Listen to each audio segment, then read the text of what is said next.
Good evening. पता नहीं ये मैं यहाँ 5वीं बार 7वीं बार या पता नहीं कितने बार आ चुका हूँ।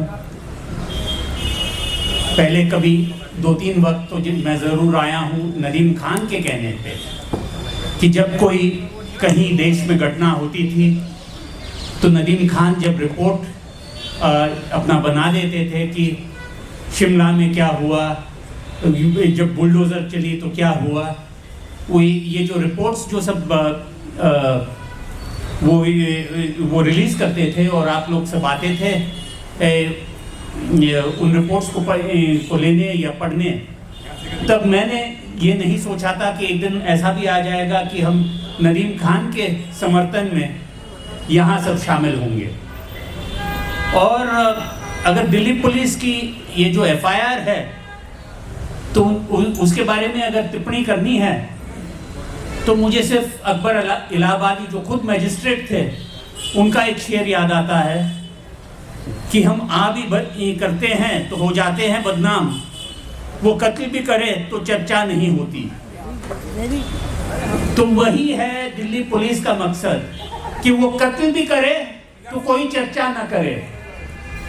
और अगर आप नदीम खान जैसे सारे कत्लों के, सारे वारदातों के, सारे डिमोलिशंस के बारे में अगर आप चर्चा में लाते हो तो आप गुनहगार ठहराए जाओगे।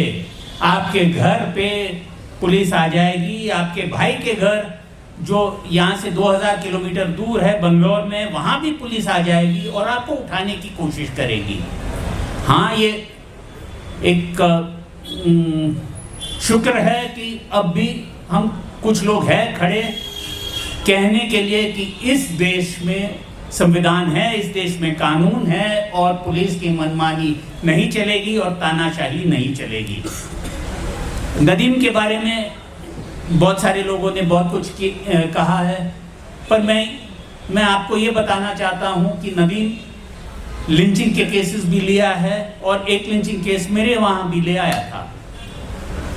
और लिंचिंग का विक्टिम का नाम था सुबोध कुमार सिंह। वो एक पुलिस इंस्पेक्टर थे उत्तर प्रदेश में और उन्हें वहाँ वहाँ कुछ जुलूस चल रहा था, उसके लॉ एंड ऑर्डर करते हुए उसे वहाँ अपने यूनिफॉर्म में लिंचर्स ने मार डाला।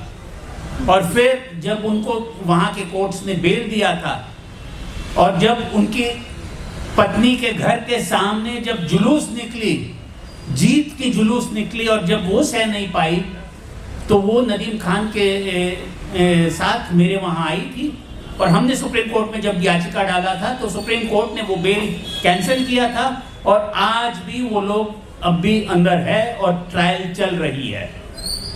तो ऐसा नहीं है कि लिंचिंग सिर्फ एक ही कम्युनिटी का होता है और ऐसा नहीं है कि जो आवाज उठाने वाले सिर्फ एक ही कम्युनिटी के बारे में बोलते हैं।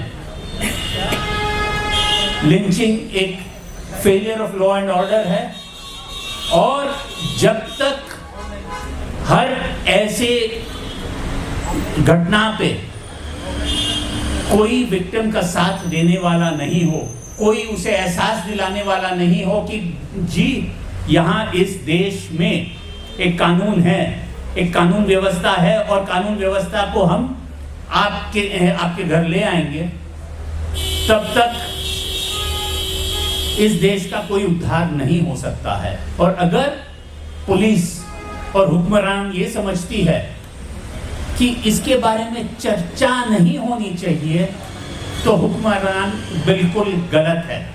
चर्चा हम करेंगे, हम बात करेंगे लिंचिंग के, डिमोलिशंस के, बुलडोजर्स के, नदीम के। और वही जो है जैसे फैज साहब ने कहा है कि यूं ही हमेशा हमने खिलाए हैं आग में फूल, न उनकी हार नहीं न हम अपनी जीत नहीं। हम लड़ेंगे, हम जीतेंगे, चाहे यहाँ, चाहे कोर्ट, चाहे कहीं भी। शुक्रिया।